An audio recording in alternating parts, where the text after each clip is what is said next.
I don't know if I can say that, it wasn't really suitable for the stage of life that we're moving into. They're like, whoa, hang on. So nervous, I guess, to change our lives that drastically. We just wanted to move on to the next step. But yeah, I just don't want to put a label on it. Hello and welcome back to my channel, or if you're new here, welcome to my channel. I feel like this room is so echoey, so I'm really sorry. If it is, you will just have to ignore that. Anyway, today I wanted to do a Q&A or have like a little catch up with you guys because I feel as though there have been a lot of really big life changes that I've been going through at the moment. I thought I would just sit down and kind of catch you guys up. I got you guys to ask me some questions on my Instagram and I've gone through and screenshot a bunch, so let's just get into it. The first question is, why did you move into a house? There were quite a lot of reasons as to why we felt like we just wanted to move on to the next step. Now, if you didn't know, we actually lived in a van for 2 years before we just recently moved into this house. So being in a house is very new to us compared to what we've experienced the last couple of years. And our plans were to travel and to see more of our country and that sort of thing. And as we grew closer in our relationship with the Lord, we really felt as though He changed the desires of our heart. And one of those things was that we actually wanted to get out of the van and we wanted to settle down. I think something that came along with that was really finding a sense of belonging. I of course don't want to speak for my husband, but for so long I had no sense of belonging, and while we were on the road living in the van, I feel like we both really found that, and we found it in God. And so having that sense of belonging really just made us want to be still a lot more and just really be present in where we were, be where our feet were. And part of that for us was having a home, one that we could start a family in and also one that we could invite community into. We also just started to slowly feel a little bit like we were outgrowing the van with what our plans are or what our desires are now, which we believe that the Lord has put on our heart. And so the van just wasn't really suitable for the stage of life that we're moving into, I guess. There was a lot of discussion that went into it and a lot of prayer as well. And so yeah, we thank and praise God that we landed in a place as beautiful as this. But yeah, that's why we moved into a house. Another question that I got a lot was, are you going to be selling the van? Would you ever sell the van? Does this mean you will be selling a van? That sort of thing. And my answer is, I don't know. Yes, we think we're going to sell the van. I posted a couple months ago on my Instagram kind of like asking people if they would be interested in buying our van off us, and I actually got a lot, or a big response to that rather. So yeah, I mean, we don't know. We talk about it quite a lot and there are a lot of factors that go into it as well. But yeah, I think my answer is yes, we will be selling the van at some point. So stay tuned for that if you are at all interested in owning our van. Another question that I got is, have you bought your house or are you renting at the moment? How do you afford it? We are renting currently. We would both absolutely love to own a home one day, but at the moment we're just so grateful for this blessing that God has given us. And so our prayer is just to steward it well and remain grateful for the season that we're in. We also think that renting is probably a really smart idea, especially because this is an area that we've only ever traveled to. We've never lived here. So it kind of gives us an idea as to the neighborhood and the different areas in this town that we like. So yeah, I'm really glad that we're renting first. The second part of that question, how do we afford it? I spoke a little bit about this recently on my Instagram in a Get Ready With Me that I did, but something that my husband and I have always done since we were really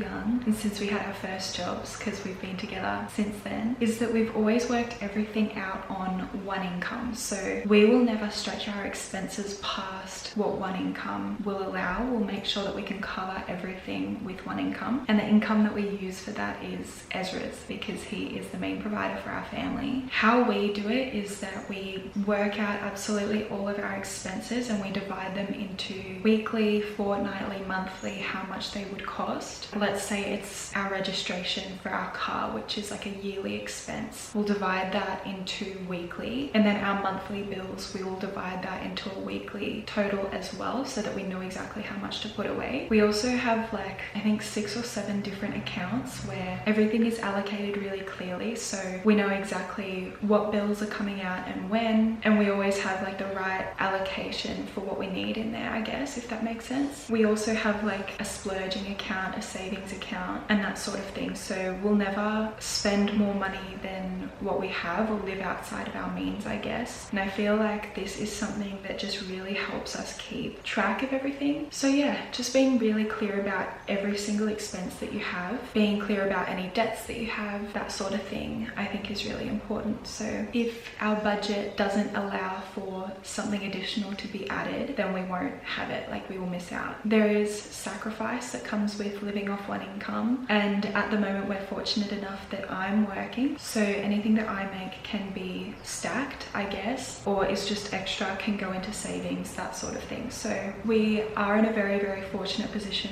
to be able to do that. However, it doesn't come without sacrifice, and I feel like our parents taught us a lot about money when we got married, so yeah, I'm really, really grateful for that. Another question that I got was, why do you wear your diamond rings sometimes and a gold band sometimes? I thought this question was really funny because I didn't think anybody else would notice except me, so good on you for paying attention to detail. This is my engagement ring and this is my wedding band, and obviously I wear that set on my ring fingers 95% of the time, and then on my other hand I have this gold band, and this was actually my mum's wedding band for when she got married to my dad. So yeah, they are the only rings that I wear on my hands. However, sometimes I will wear this gold band on this finger instead in replacement of my wedding bands, and I usually do this if we're having a day where I'm using my hands a lot, or even like cooking, when I'm doing like strenuous activities like exercising or something like that. I just don't always want my wedding bands on because I want to protect them and preserve them as best I can. So yeah, I'll just wear this ring on that hand. Other times I'll just completely forget to put my wedding bands on in the morning, and so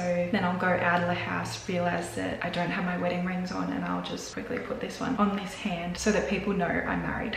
I like people knowing that. Another question I got is, do you feel like this is your forever home? I don't think that any home can necessarily be labeled as a forever home, because you just don't know what the Lord is going to do in your life, and you can't see into the future, only God can. So I would not label any home as our forever home. However, we would love to be in this home for a long time, so who knows how long that will be. It might be a year, it might be 5 years. We have no idea what the Lord has planned for us, but yeah, I just don't want to put a label on it. Our plan is to be here for a while, I think.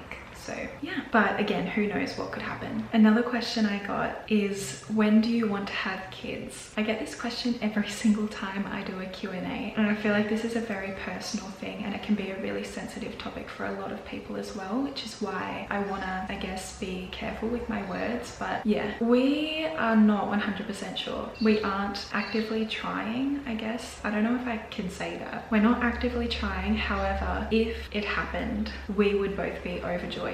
And we talk about having children every single day, and we just cannot wait to be parents. And so I guess anytime the Lord permits, take from that answer as you will. We would be happy at any point to have children. We would love to be parents. So yeah, it is definitely in the Lord's hands though. Just on another note, if you're a parent, how did you know that you were ready to have children? I hear so many people say that you never are ready, and I think that's so true, but how did you take that leap? I don't know, I just feel so excited but also so nervous, I guess, to change our lives that drastically. I don't know. If you have any advice, let me know down below. Another question that I got is, are you secretly pregnant? And the answer is no, or at least I don't think so. I guess I'll know in a couple days. No, I'm just joking. My period is about to be. I'm filming.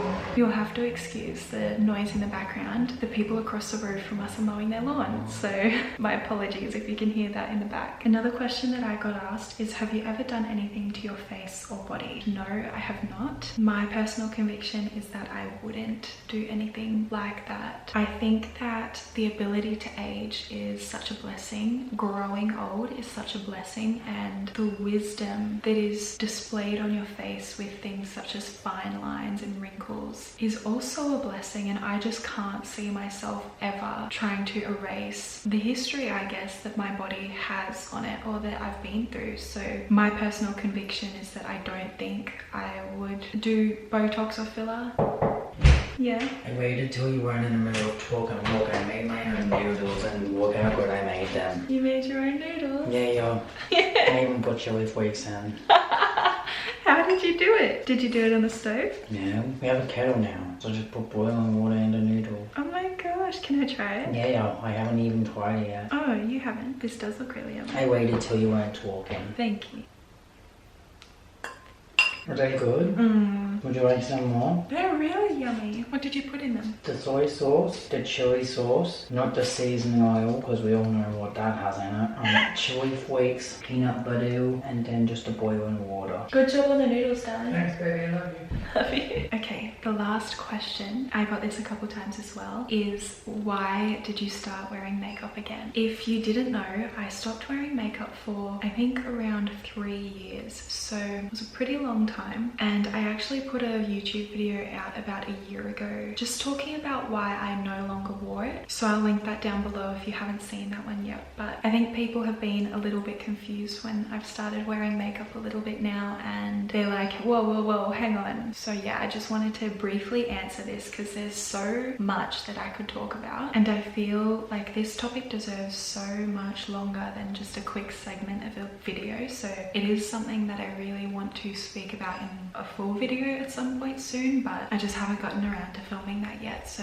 for now, what I will say about it is that it was a very, very carefully considered decision. A lot of prayer went into it and a lot of counsel as well. And I know it sounds silly, like it's just makeup, who cares? But for me, it wasn't just makeup for so long, and that is a big part of the reason why I stopped wearing it. And so yeah, I decided that it could be used in a different way to what I had always known it as. I had always known it as a resource to cover your insecurities or to make you feel prettier, and that's not what it is for me now. And I think that is the main thing, is the heart posture change that I've had towards it. And so all it is for me now is purely just wanting to feel fancy sometimes. And I think it's the same way that other people feel fancy, like if you put on more jewelry, let's say for an event like a wedding or you're going to church or something. It's the same way that like boys shape their beards if they want to look really nice for an event or get a haircut or something like that. Yeah, I just wanted to feel fancy, and it was actually for a friend's wedding a couple months ago. So